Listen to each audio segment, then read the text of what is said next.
bhajan, the kirtan. It's, I mean, I followed the last part of it, but it is very nice and very refreshing that we will be immersing in bhajans and sing bhajan singing. And Brana, great start. I must congratulate you for that.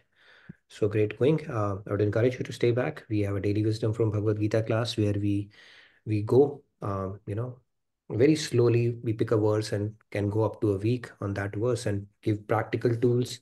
And we are doing science of mind management as well as part of our soul soup segment. So you're welcome to stay back. A very warm welcome to all of you. Radhe Radhe. Good morning, good evening. Let me share my screen and we will get underway with our opening prayers like we always do. So let me share my screen. Hope you're able to see it. Yes. Okay, we'll get started with our opening prayers. Gurur Brahma, Gurur Vishnu, Guru Devo Maheshwara, Guru Sakshat Parabrahma, Tasmai Shri Guruve Namaha. Vasudeva Sutam Devam Kamsachanurmardanam Devaki Paramanandam Krishnam Vande Jagadgurum Krishnam Vande Jagadgurum. Radhe Radhe, good morning, good evening to all of you once again. So let's get started with our soul soup segment. That's our appetizer. We have a three-course meal like every day. So as part of this, we are talking about the topic of mind, befriending the mind, because mind has the potential to become our best friend or our worst enemy. So as part of this series, we're talking about it. So here is the thoughts, right? Now, our mind generates about 40,000 to 60,000 thoughts every day. And where are they generated from? The thoughts are the subtle bundles of energy generated in our mind. And who's instrumental in generating that? It's generated in the factory of our mind. Like I said, 40,000 to 60,000 thoughts are generated on a daily basis. And I was created to create, right? Mind has a mind of its own and it will keep on creating thoughts.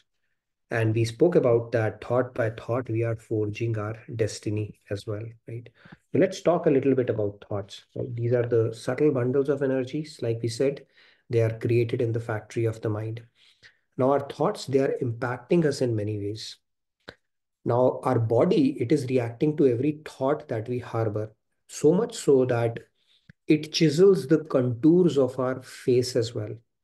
Okay, so like a radioactive element, our heart also emanates certain radiations. And you just get a vibe. Sometimes, you come across somebody, you get a vibe, stay away from this person. Or this person looks very angry or a cranky kind of a person. Or you say, this person looks very simple. Some kind of a vibe you pick up from those people. And this person looks very trustworthy. Have you interacted with them? No, you haven't. What is going on here? There are certain vibes that you pick. Where are those vibes getting generated from? What are the kind of thoughts you are harboring? It actually reflects in our personality as well. And it chisels the contours of your face as well. So if you want to look good, start harboring good thoughts. Okay, that is another thing that can actually make you feel appealing as well. And it's kind of sculpts our external looks as well, and the kind of thoughts that we are carrying. And secondly, the thoughts, they fructify into actions. Right? You sow a thought, you reap a repeated habit basically at the end of the day, because that will translate into action as well. And what you repeatedly do eventually translates to your personality and your character as well. So it all starts with a thought. That is how powerful thought is. Now, if you look at it, if you harbor good thoughts, it will fructify into good thoughts and actions. If you harbor bad thoughts, it will fructify into sinful actions. Now, it may seem like that people who are doing, who are compassionate and who do noble deeds, it's not an act. It's a way of thinking as well. And that has happened because those thoughts were, um, you know, practiced in their head for an extended period of time, and they accumulated and finally blossomed into inspiring acts of sacrifice and service. And similarly, people who commit theft and let's say murder, they naively blame their situation and circumstances around it. But if you were to delve a little deeper into that, you would discover that they harbored sinful thoughts in their mind, and circumstances literally aligned themselves to fulfill their desires. This is how it works. Okay, so circumstances will align if you are harboring those kind of thoughts. And if you want to harbor more favorable circumstances in our life, then it all starts by improving your thoughts. You start improving your thoughts, you'll start aligning, attracting favorable circumstances as well. Now, there is a cause and effect relationship if you look at it that way. Now, we cannot put a cart before the horse. When we say that, without discarding bad actions and bad thoughts, we cannot expect to change our personality and the situations and circumstances that we are aligning as well, attracting as well. So we'll continue into that. We'll keep on going deeper into this cause and effect kind of a relationship and peel some more layers around the science behind uh, this thought, mind, body kind of a connection. Um, I see one hand raised. Yes, Sandhya, I have a question.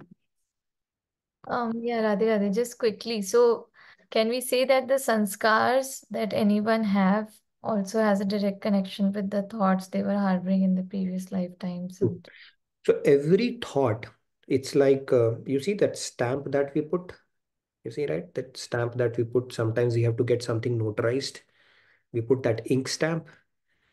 So every thought that we our mind generates is it actually leaves a stamp in our mind. Now, if that thought has been energized by us beyond 13 seconds, then the stamp starts becoming more stronger. And the thought that you keep on repeated, that becomes part of your sanskar only.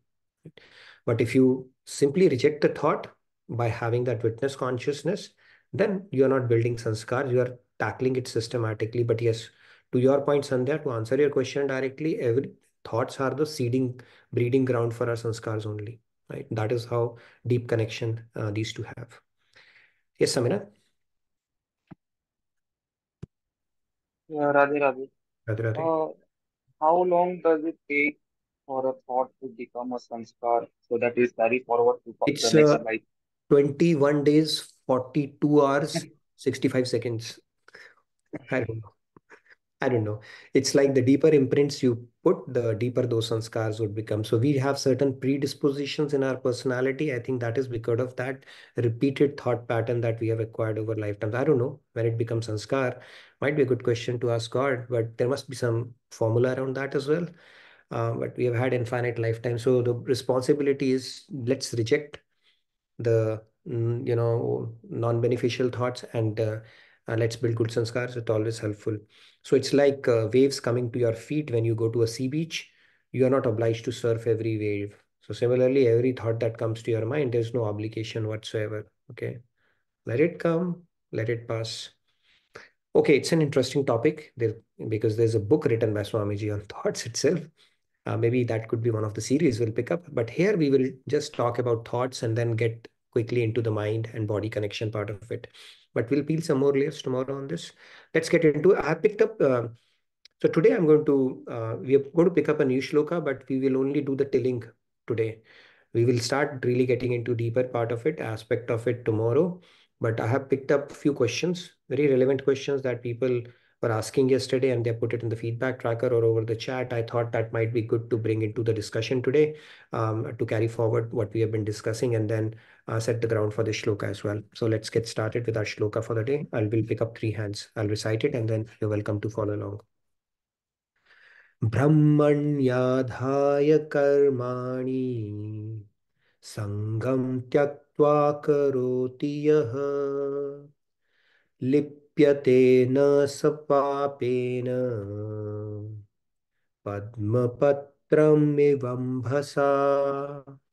Let's take three hands. Okay, Get started. go ahead, Uday ji. Radhe Radhe Uday Kumar ji, Radhe Radhe. Radhe Radhe. Radhe. ब्रह्मणि आदाय कर्माणि सङ्गं त्यक्त्वा करोति यः लिप्यते न स पापेन पद्मपत्रम् इवाम्बसा. Radhe Radhe. Radhe, Radhe. Very nice. Thank you. Raji. Let's take two more hands. Go ahead, Aparna ji.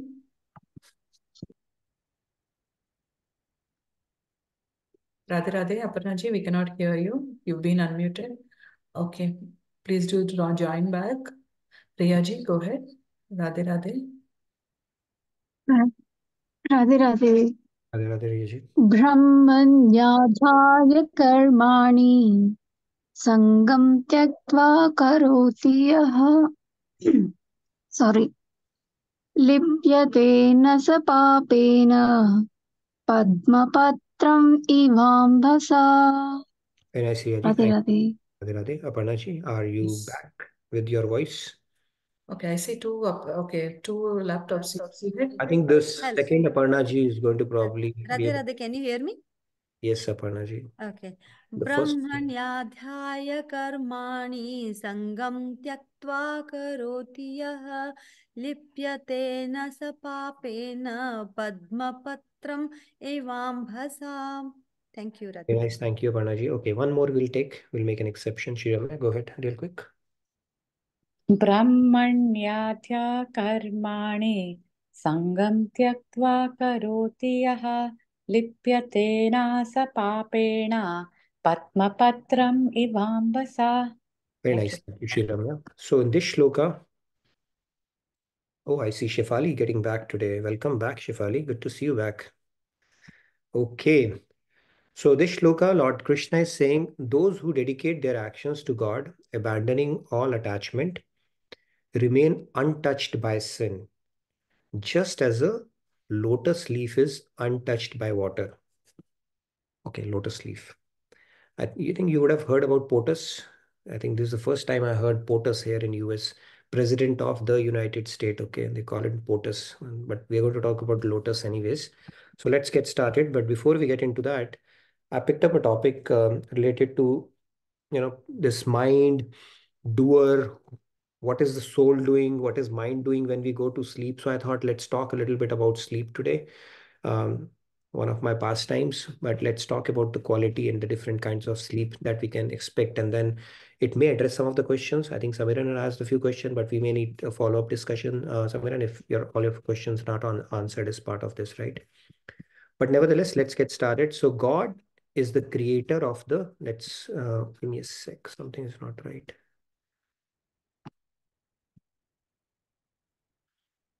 Is the creator of the scheme of the world, yet he's the non-doer. I think Shilpa ji had asked that question, yet he's the non-doer. So let's understand it through one of the analogies. Now, you seeing raindrops falling? Okay, if you're seeing, that's good. Now these raindrops are falling and we have different kind of seeds on the ground. So when these fall, you could have a banyan tree manifest from one of them. You could have a flower manifest from one of them. You could have a thorny, it's really thorny, as you can see. That can manifest as well. Or you could even have an oyster, a pearl in an oyster that is generated by that rain as well. Now, is rain responsible for this? Rain is rain, right? It is agnostic to how it actually ends up getting manifested. So rain is not responsible for it. It is what you call equitably or equanimous or neutral towards its recipient. So similarly, if you think about this example, right, this is similar to the rain. Now, rainwater is falling equally on the forest. Some seeds, they grow into huge banyan trees, some beautiful flowers, some thorny bushes, and some can become a pearl. Rain is impartial and is not answerable for this. You say, okay, the kind of rain that fell on me because of which I became, no, of course not. It's not partial at all. Same way, God is providing all the souls with the energy to act. They are free in determining what they wish to do it, and God is not responsible for their actions. Okay, so hopefully this analogy helps understand that why God is not responsible. He's not implicated, and we spoke that he's not attached either, right? He's created a framework around it and it does its job. Like a Prakriti, our body, it does its job on a repeat basis without we not being even aware of it. We are trying to understand and study it through biology and and a lot of the chemical reactions that are happening within our body, and then the subtle branches that have emanated from it, right? And even research topics are there, genome sequencing and stuff like that. But Prakriti is perfectly under the dominion of God and follows certain rules. So there is a very clear method to the apparent madness that you may see, that is happening around the entire nature here. Okay, not just limited to our body alone. Okay, now let's move on. Now, mind has got 3 + 1 avasthas, states. What are those avasthas? Let's look at those.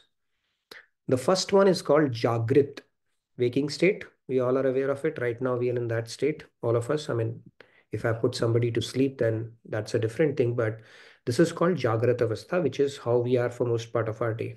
Okay, which I think is pretty self-explanatory. The second avastha is called Swapna Avastha. Swapnavastha, in this avastha, what happens? It's dreaming. You are dreaming. So your subtle body, your subtle body is there. It's active because now you can taste, see, fear, experience. Your mind is active. So when you're dreaming, your mind is still active. Okay, so it is still. So basically, if you look at it, your soul now is your soul. Who's providing that energy when you're sleeping? Soul is energizing. The consciousness is a symptom of soul, but who's energizing soul? God only, right? So your soul is still experiencing something because your mind is active. You can, all your senses are residing in your mind in the subtle form. So even though your eyes are closed, you can still see, you can see ghosts or whatever the case may be. You can smell, you can experience, all the things are there. So that is called Swapnavastha. So soul is still experiencing something even though you might be asleep.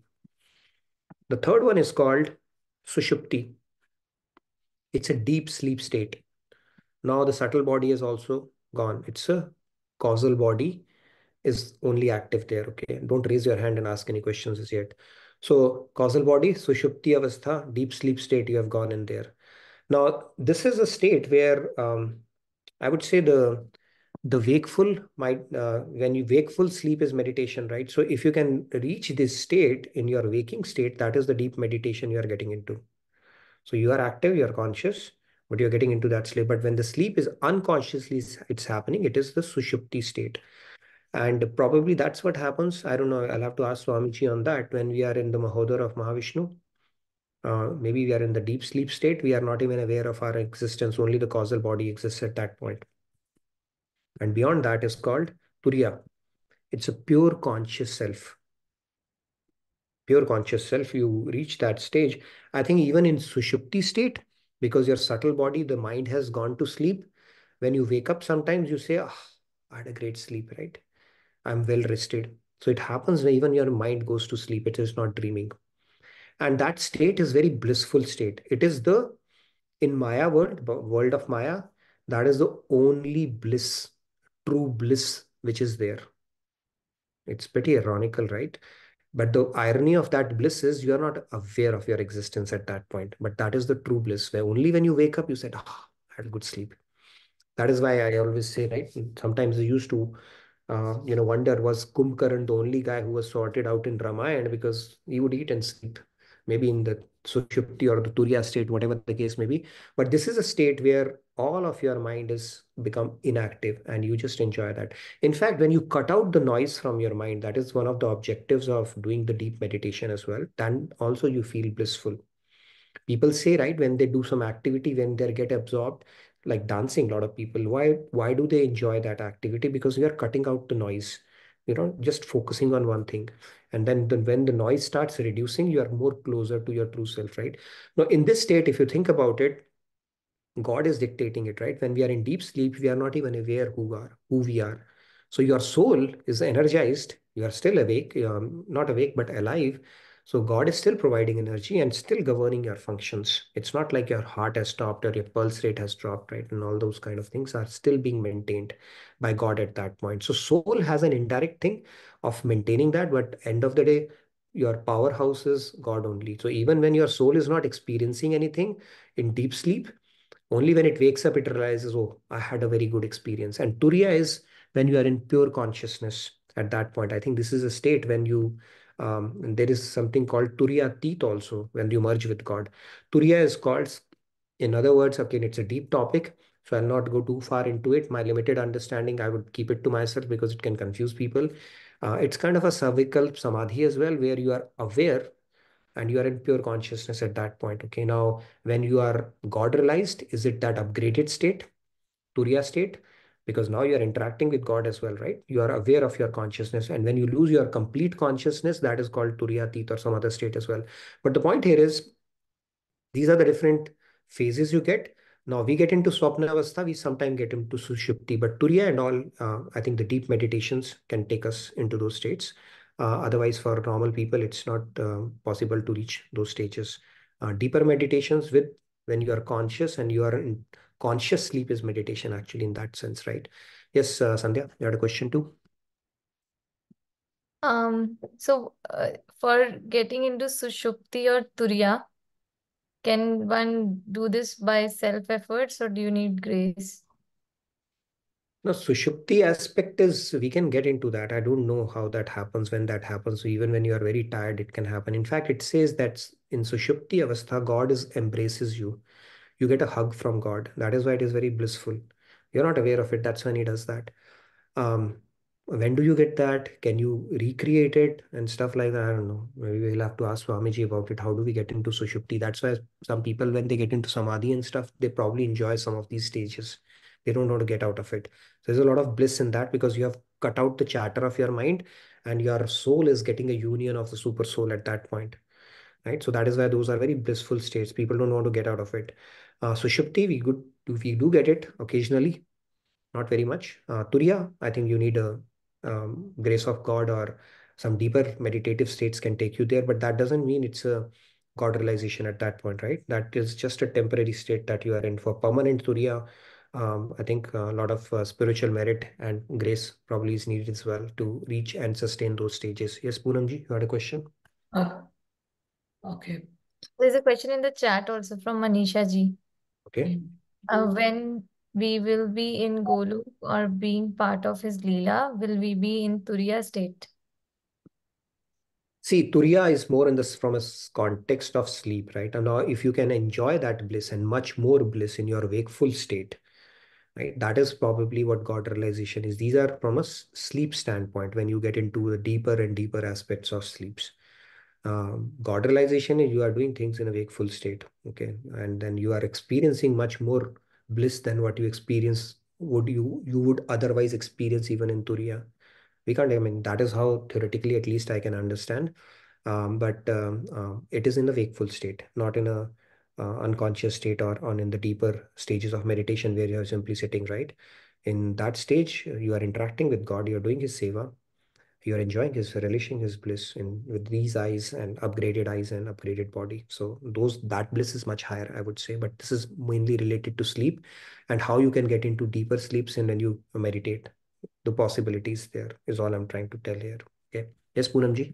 There are a couple of questions in the chat. What state is Samadhi? Question mark Turiya and Kundalini. Is this part of that? Okay, now out of syllabus questions have started coming. Okay, my question just to introduce this topic. See, Turiya, some people call it cervical samadhi as well. And now I don't want to get into technicalities of it unless I've heard it from Swamiji directly on any of these. Okay, this is just it's more of an introductory stuff. If you want to delve deeper, give me some time. This time when I'll meet Swamiji, I'll get my doubts clarified around these as well, and then I can formally present it. But if you ask me honestly, I don't know much about it. All I know is these are the possibilities. And if you want to try any of these, my best wishes are there with you. Okay, do let me know how you reach those stage. Some people say through LSDs and all they have reached those stage. I don't know. No, there are there's okay. I don't want to get into that, but some of my doctor friends they tell you you can actually reach some of these stages. But I said that's not the way to do that. Okay, material energy, the aspects of these things are governed by certain rules. If you try to short circuit and fast track it, I don't think God will really like it. He'll definitely object to that. But there's a branch of science which is experimenting with this. Machu Picchu and places they go and do some funny stuff. I don't know where they reach, but that's not a topic of discussion in Bhagavad Gita. But I'm telling you, people are actually trying to delve deeper into these topics to see how they can artificially reach into those stage. Now, is it sustainable? Is it something sanctioned by Brahmaji? I have my doubts around it. Okay. But these are the stages I just wanted to introduce, but let's not get too deep into it because there's something more important I'm going to introduce today, which is Maslow hierarchy, and where does spirituality lie in grand scheme of things with regards to from all the way from the evolution to where we are. Yes, Poonamji, one more question we can take and then we can move to the next slide. Go ahead, Poonamji. Radhe Radhe. Radhe Radhe, Poonamji. I'm not able to. Yes, we can hear you now. Can you hear me? Okay. Yeah. Radhe Radhe. Radhe Radhe. I just had a question. Mhm. One was that when we are doing what we call yoga nidra, Mhm. which level of sleep do we achieve? Do we go into the sushupti or are we still in the swapna stage? No, Swapni, if you are in Yoga Nidra and you had a deep sleep, probably it's a borderline Sushupti or maybe it's a Sushupti as well if you are well rested. And even I've Okay. seen people go into Sushupti when Swamiji does his subtle body relaxation. You'll see at least 10 people snoring around you. Okay, you can actually get into that stage even in subtle body relaxation sessions that Swamiji does or Devi Okay. does for that matter. But I think it's borderline of Sushupti. Definitely not Swapnavastha because your mind is rested at that point. Okay. And I just had one statement to make. Mhm. When you were talking about, that achieving these states that the rishis and the yogis achieve through meditation, when they Mhm. say you can do it through LSD and everything. No, they did not take LSD. I'm No, saying I mean, people whatever say, is their method uh, of taking. yeah, that is not the right way of thinking Yeah, because but for me, from what I understand with uh-huh, my little brain, we are logical people, you see, we all claim to be. mhm, The difference between achieving that state through meditation and tapas mhm. is this difference between achieving a strong muscle through exercise and the one getting it through steroids. Yeah, perfectly said. That's why I'm saying we cannot play God in No, whatever. no, no, Yeah, we cannot. definitely not. That's why I'm saying. So people now, atheists or people who would like to believe they are under control, they can control everything. They would delve into those things, right? That's why this was an interesting discussion I had with one of my friends who's in medical profession. And we were having a good discussion around. I was telling him that what you don't know, right? And if there are certain laws that govern all these things, and you cannot play God just like that. But that's a matter of faith, right? If people maybe sometimes you learn it the hard way, and we don't know when we are plugging a gap somewhere, we are opening 10 more gaps, right? Sometimes it's a matter of experience that you learn, but yeah, it's something that can be rejected, is all I would say. Anything, there are no shortcuts to success anyways, right? So God would not throw it away. These things which yogis and people who have done a lot of austerity tapas, that's when you reach, and that is a direct relation to the purity of your mind. There are no formulas to make your mind pure just like that, right? Everybody will go for that pill whatever it would take otherwise. So that's true. Puramji, thank you for that. Yes, Pratusha, you wanted to add something before we move into the next one? This next one is going to be even more interesting. Yeah. Pratusha, go ahead. Radhe, Radhe. Uh, Actually, I just wanted to share something like what I feel in this context is if you are consciousness, right? So that means it is asking you to be conscious in all the states, Mhm. which is when you're in a body state, when you're dreaming, and when you're in the causal state. So, who is in the state? It is the body, it is the mind, right? Mhm. You are waking up, you are sleeping, you Mhm. are dreaming. So, in all of this, you is there. You means the identities that Soul. you think you are. Mhm. So, when you are identifying with the soul alone, then only then you will be able to experience all of this at various stages while awake. So, while awake, if you want to experience that, I feel you have to be completely in the present and you have to identify only with your true nature. Then probably the chances of you being, awake in the waking state, you means the soul, not any identities. And that is what these God realized people True. experiences. They are awake in their Yeah. waking state. True. Very true, Pratusha. So look at this way, right? As long as we are conditioned, our interface with the world is through our mind. So mind is the way we experience the world, right? So if we are situated, truly situated in I, we would transcend that as well. But our interface is through mind, and it's only when mind sleeps, then we start getting into these deeper states, right? But yes, if we are actually in that conception, we are Vijay, we have transcended our mind and this body, then we can, we can carry that witness consciousness there as well. Even when our mind has gone to sleep, then sure, we can get into these states, right? But yeah, good point. So I feel probably the Arjuna, Mhm. Arjuna was able to, because he was a Buddhakish also, he's won over his sleep. That means he was in some kind of, in union with his consciousness at, at a deeper level than the waking state. So he was able to experience the Vishwarup in the Turiya state during the waking hours, So which was Vishwarup, easy for God to give him. right? So let's understand Arjun. Arjun is a Nar Narayan avatar. He was already a God realized soul. Correct. He was doing a Leela with Krishna. And even to experience that Vishwaswarupa, actually, he was bestowed that vision. Now, it could be Turiya simulated, or I don't know. But the point is, he was given the upgrade or the faculties through which he could see God's Swarup. So yes, that was part of God's plan to show him his cosmic form, and then he gave him that upgrade to facilitate that process. Now, that upgrade, did it mean taking him to Turiya's, or did it mean giving him some special vision?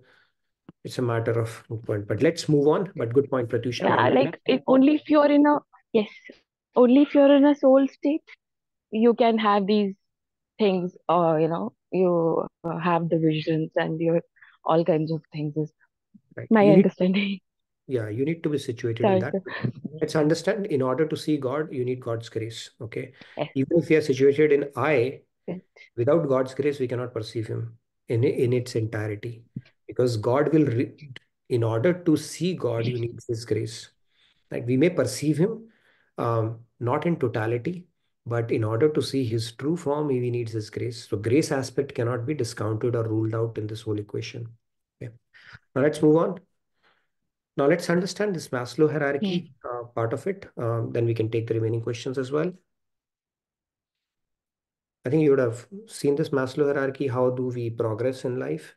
So it starts with the basic needs. Like every human now, if let's say we are born in Afghanistan, or let's say Somalia, not that you cannot be a spiritualist there, but then the challenges in our life would be different, right? If let's say we are born in a very downtrodden family because of our past scars or karma, then taking care of basic needs, that itself could take majority of our life, right, on mind space. So this is how the hierarchy has been stated by Maslow. This is a famous chart, right? They teach it in corporates and in B schools as well. So it all starts with physiological needs, which basically, so I have actually improvised on it, and I'll say Maslow hierarchy plus, okay, this one, because I've added a few things here. So it all starts with the basic needs, which is like physiological needs. They say, which is classified as breathing, food, shelter, water, sleep, mating, etc. More like the starting point. Then the safety needs, security of body, health, employment, family, property, etc. They come in the basic needs. They talk about it. Only when you have risen above them, risen means those are kind of taken care of. You don't have to worry where the next food or the food is going to come on your table, right?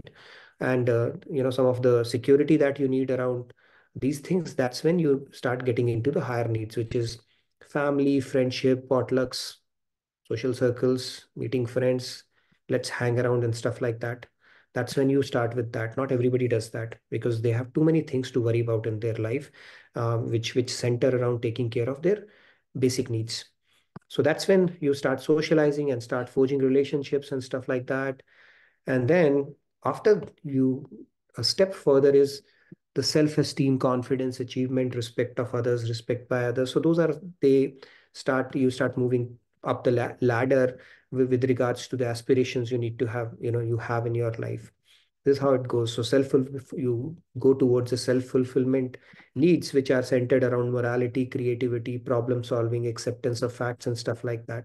They say, right, ordinary people, they talk about people, and um, then more smarter people, they talk about places or experience, and even more, they talk about ideas and innovation and that. And I would say even more smarter people, they would talk about God. Okay, this is how the hierarchy goes. So this is how it goes. Now, initially, it starts with the deficiency needs. It's more centered around filling those deficiencies or taking care of those deficiencies. Then you get into the growth part of it. Okay, I need to do something. I need to actualize myself. I need to become the better version of myself, and those things come later.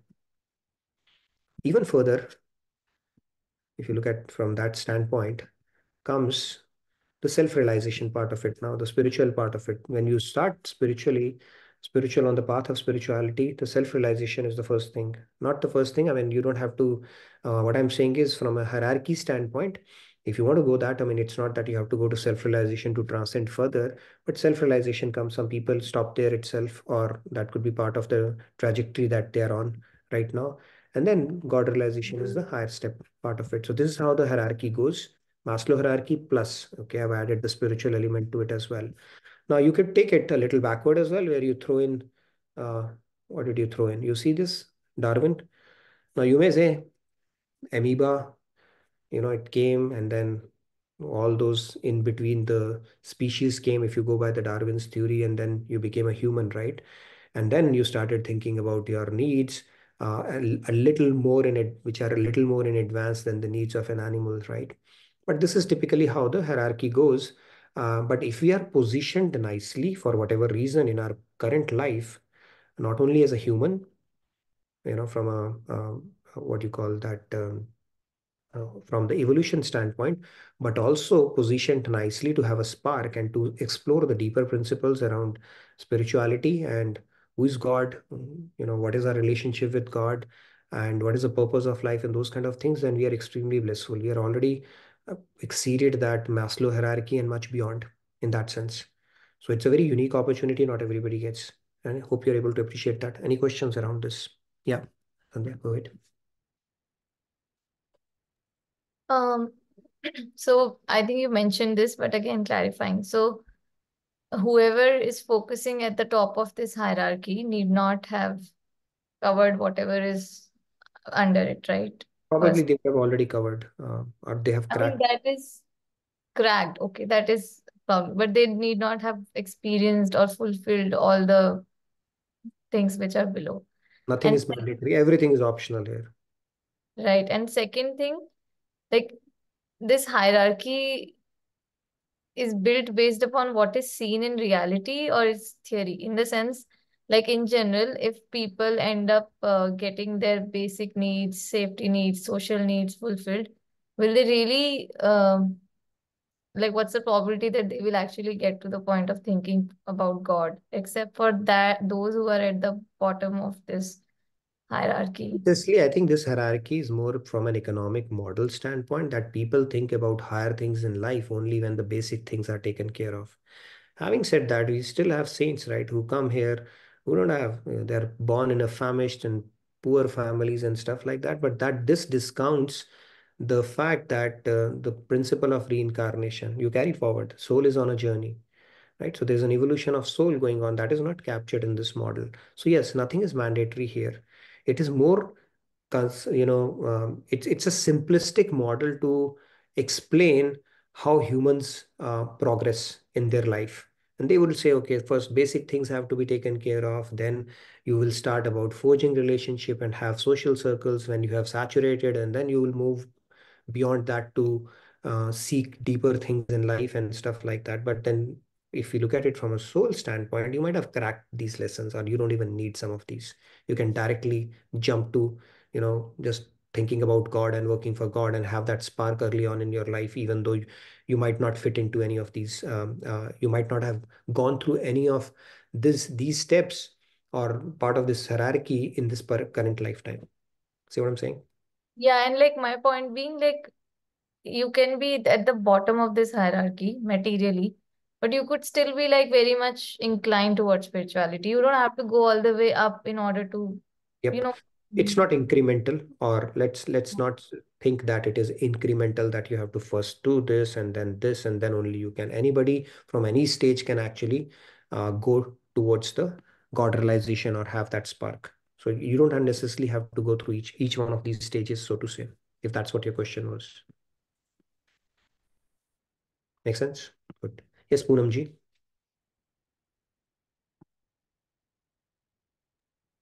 Okay. Her hand is being Now raised. let's move on. I wanted to do a little bit of tilling on the ground here. Now you'll say what's going on here.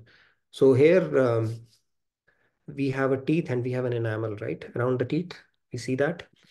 And enamel has a, it's not a course on dentists. That I'm not going to teach that part of it, but I thought it's kind of an interesting analogy. I thought you have a tooth enamel and it is a protective outer covering for your tooth, right? And it has a role to play. That is why it is there, right? Brahmaji is a magician, actually. He's given us everything that we need. Um, so basically, he's given us everything that we need from a health perspective for most part until 30, 35, maybe 40 if you're lucky. But after that, you have to earn it, right? So enamel is also one of those things we have to preserve. And then there's an enamel, which is kind of an opaque finishing or a protective layering, as you see, to metal surfaces. You apply it so that you can, protect it from water, corrosion, and stuff like that. Now, even the best enamels, they finally give in to weather beatings and fluctuations. Okay, you cannot preserve that. It will finally wither away. I did that in one of our courts in our backyard. I tried, but it's coming off right now. You can't protect it beyond a point. And then the tooth enamel is also hardest substance in our body, even stronger than our bones. If you don't know that, okay, this is how strong it is. But even though enamel is strong, bacteria, plaque, and those kind of things can happen. Now think of it if you had some substance which can sustain itself for its entire lifetime. How nice it would be. And if companies could make that kind of a material, they will make a killing out of it. Right? All these paint companies, and then think if you could actually create some kind of an enamel which is resistant to everything and it can sustain itself, that will be pretty awesome, right? So the best enamel here is, you see, Brahmaji has come, and this is the best enamel he's created, which is what we are going to talk about. Lotus. Okay, we'll talk about it more. So I've just introduced it. We'll talk about why it has the best enamel on it and how we can take that enamel and build around ourselves as well. We'll continue with this discussion in coming sessions. For now, I'll take a quick stop. A lot of things. Hopefully, it whets up your appetite for the introduction to lotus and why lotus is so significant in our scriptures, right? Lotus eyes, lotus feet. And then we're going to do a lot of discussion on lotus as well, why it is so special and unique. Any questions so far on what we have discussed? I know we discussed a lot today, but this gives you a sneak peek into what we are going to discuss in the coming sessions. We're going to talk a lot about lotus and why it is so special in our scriptures. Okay, any questions? I think Poonamji, you wanted to ask something. Okay, pin drop silence. Somebody's going to ask, and then yes, Sandhya, go ahead, please. Actually, it's in continuation with that Maslow hierarchy. So a lot of people end up giving this hierarchy as an excuse to not, having an internal state of mind to focus on God, right? So, like, that's why I was asking this question, that you don't have to be like at any of the higher levels in order to start thinking about God. Like at the very bottom, also one can. One can, but yeah, there should be some work that should have gone in, right? And we don't know, maybe God might grace somebody to have that spark. But think of it, if you have basic needs to take care of in life, like food, clothing, and shelter, your life would typically center around that. People are too stuck up in those things only.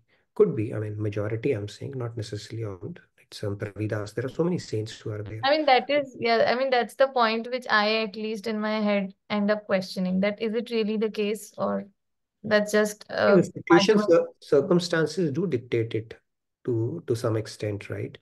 If you get supportive, see, that is why Lord Krishna is saying that if you make spirituality your priority, I will make sure that you are born in a family and you get favorable circumstances, situations early on in life so that you can carry forward that journey. So even he understands that those situations, if they are made favorable, is conducive for a spiritual journey. Having said that, that's not a prerequisite. That only if you have favorable circumstances, only if you're, the initial, as per the hierarchy, the initial stages you are past, then only you can make spiritual progress. No, it's not mandatory. But I would say with the law of probability, if you're born in countries where you have to take care of your basic things, then your mind would, it'll take a lot of your mind space unless you have a spiritual spark and you have done a lot of work in the past, right? and I make actually them. met some people from like South America, some of the countries which have Indian population, and the kind of yearning they have to be even touching the land of India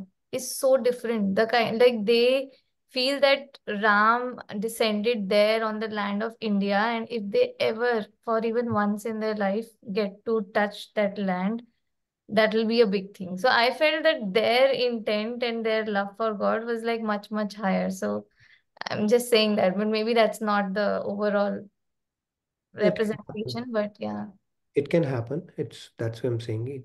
The spirituality, if you have spiritual spark, doesn't matter which part of this hierarchy you are at, right? Or what stage of that hierarchy you are in. You can pick yourself from any stage to any stage, yeah. Yes, Anima has raised her hand as well. Go ahead, please.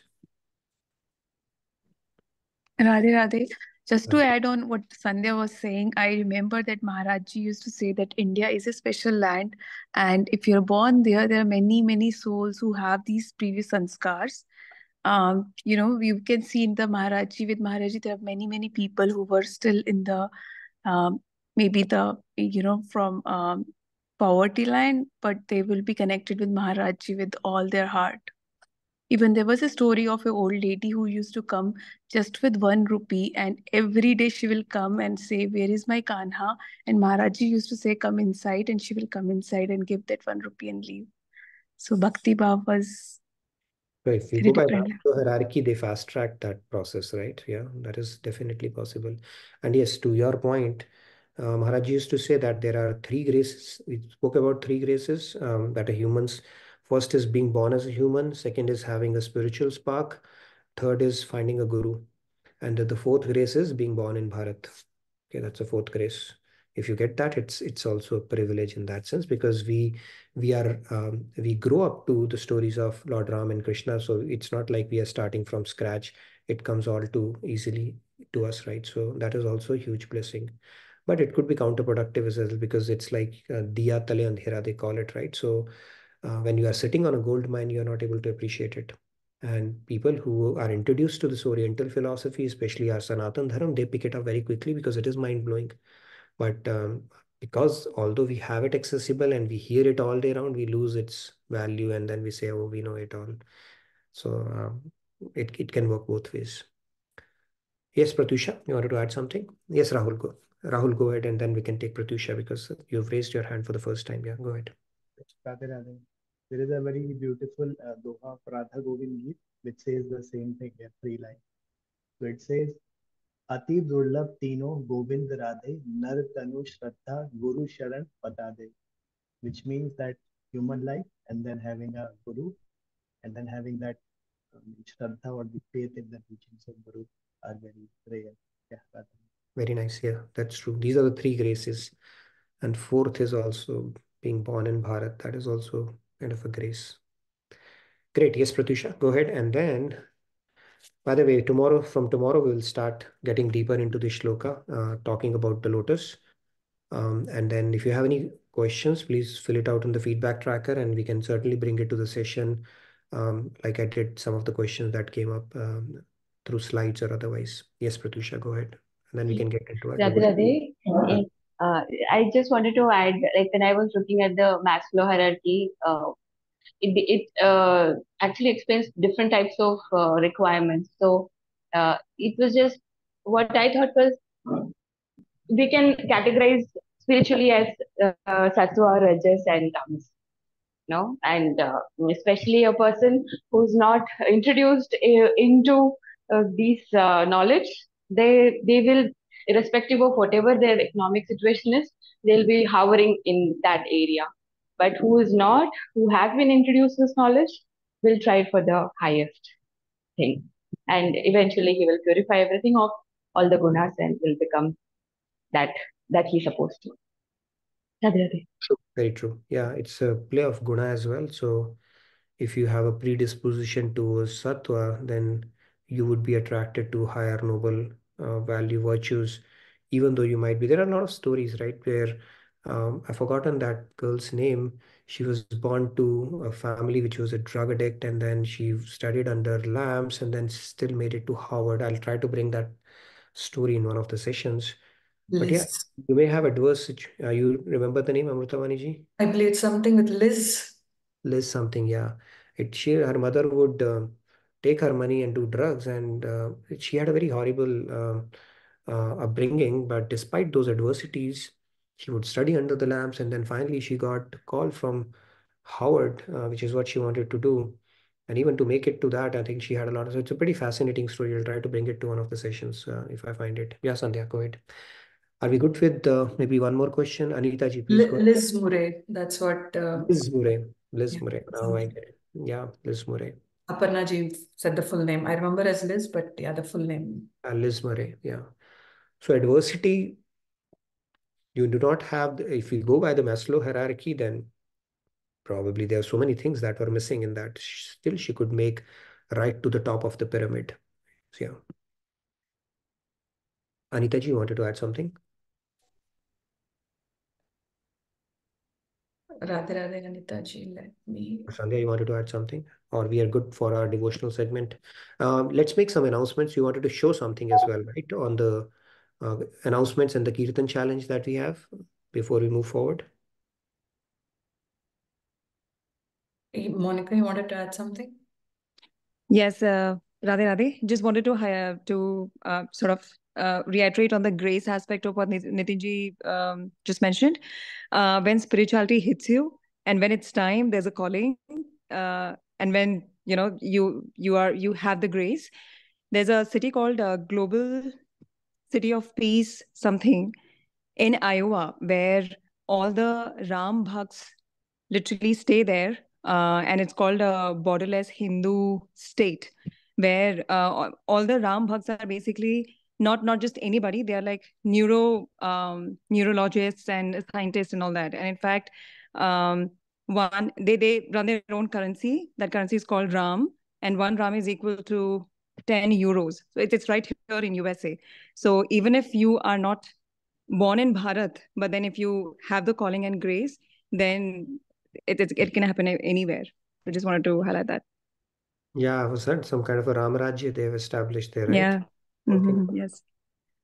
It's right here, Iowa. That's interesting. That's definitely interesting. Yeah, so when spirituality hits you, it's like an irresistible force meets a feather. You will be swept away with it. Okay. It's not an unstoppable object, so you'll be like a feather at that moment.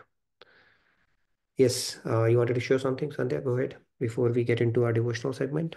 And any announcements that we want to make? Bhakti retreat, Kirtan retreat is coming up, and that's one thing I want you to tell about 19th to 21st. Please do not miss out on that. And you wanted to show something about the Kirtan challenge? Go ahead, please. Yeah, just confirm if the sound is. You could hear the sound? Yes, we could hear So this is a creative Kirtan video from kids, Bal Mukund or JK Yog community kids who have learned how to sing Kirtans all by themselves, no adults here. So this is one video of Kirtan challenge that we all can get inspired with.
We are asking Chef to give us the highest divine love.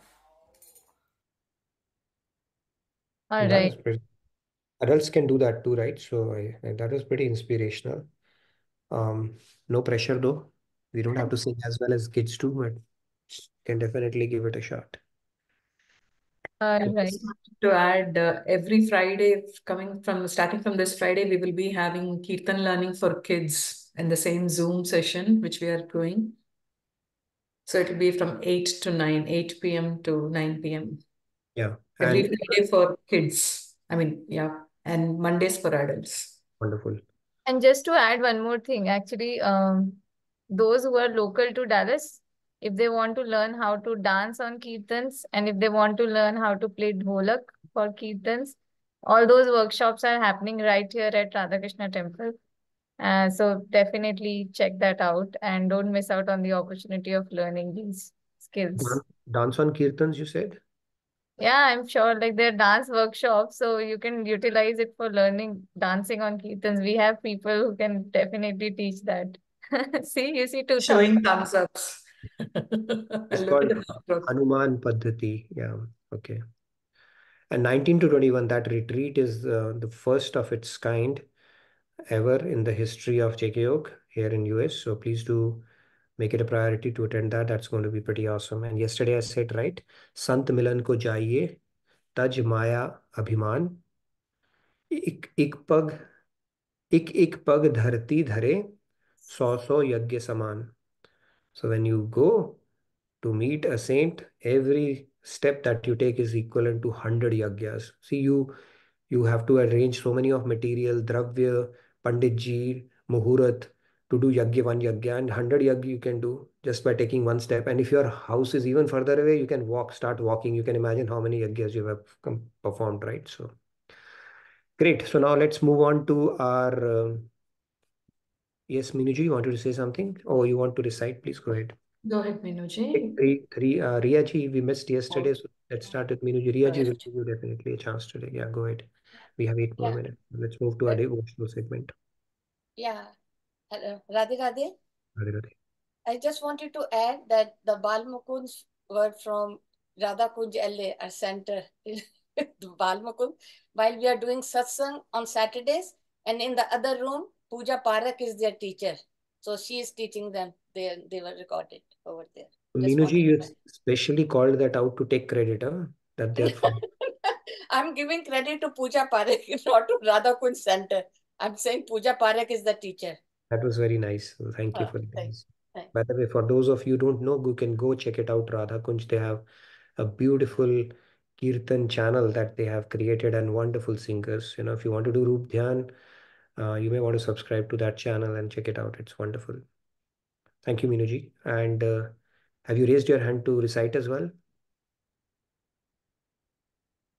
Nahi, huh? Okay. No. Okay. She refused our offer. That is wonderful. Okay, let's take the remaining 3 hands then. Okay. Go ahead, Sandhya, since your camera is on, I'll give you the first. Sandhya.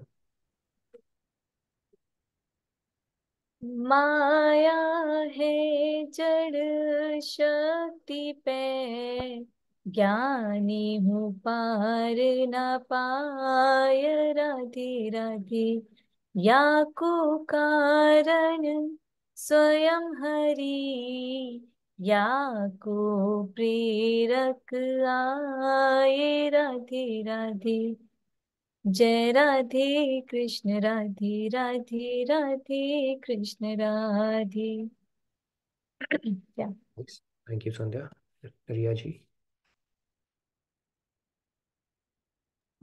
So now let's understand Maya is an insentient power, yet it cannot be conquered by even the greatest people of knowledge. Main reason is that the power belongs to Sri Krishna himself and it works through his inspiration. We talking about Maya, Prakriti, everything is working under his inspiration. So even to defeat Maya is as good as defeating God. We cannot do that without his grace.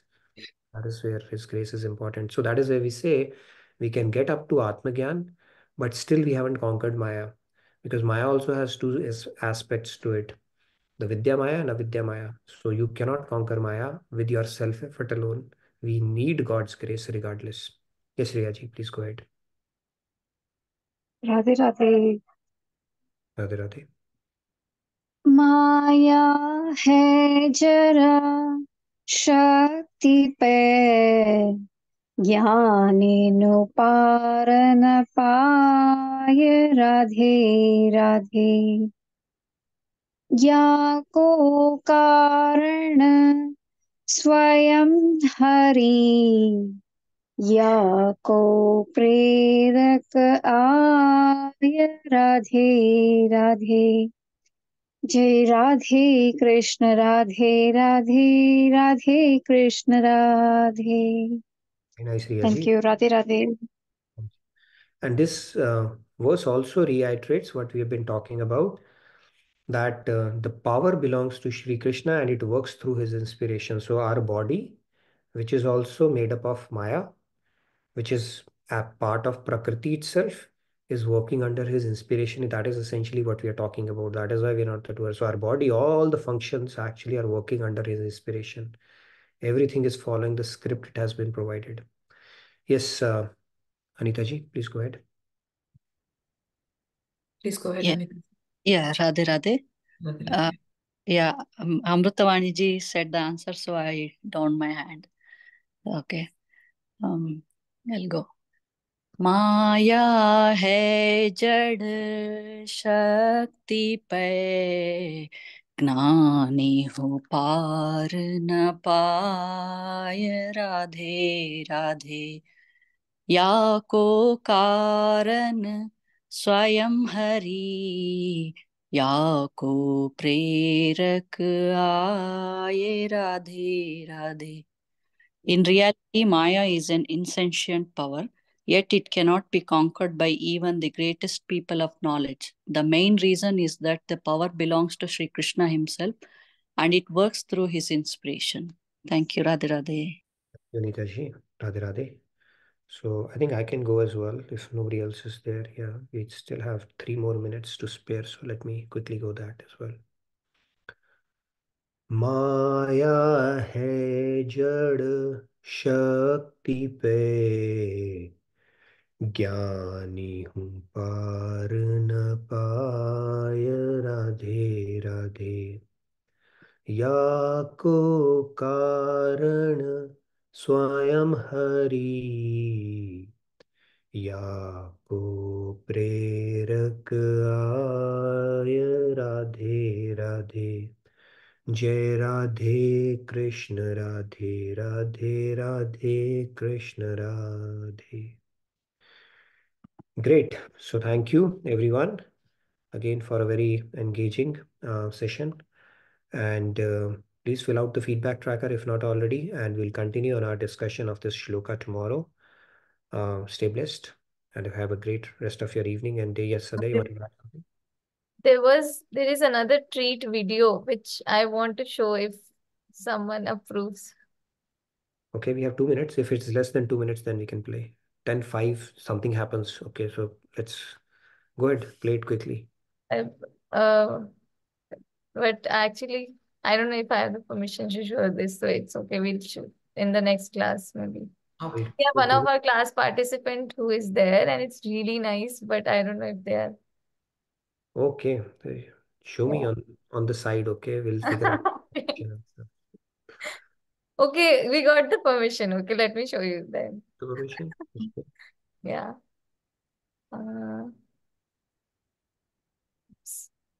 Just a minute. Minute is over. हाँ तो मैं एक second चला रही हूँ.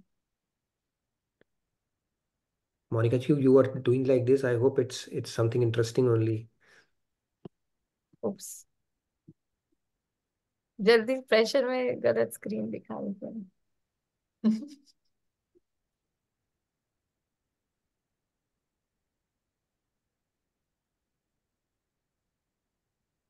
What's going on? Minute is too long, huh? हाँ एक ये दिख रहा है. 10:05. Everybody's eager, Sandhya. See, look, everybody's looking like this. No. Where a gopi suffering from separation says, will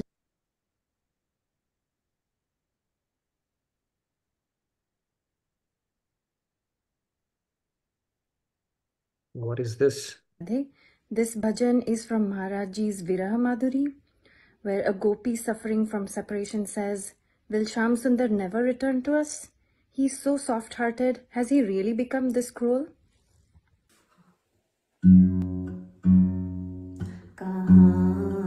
सखी कबहू न आई है शाम, कहाँ सखी कबहू न आई है शाम,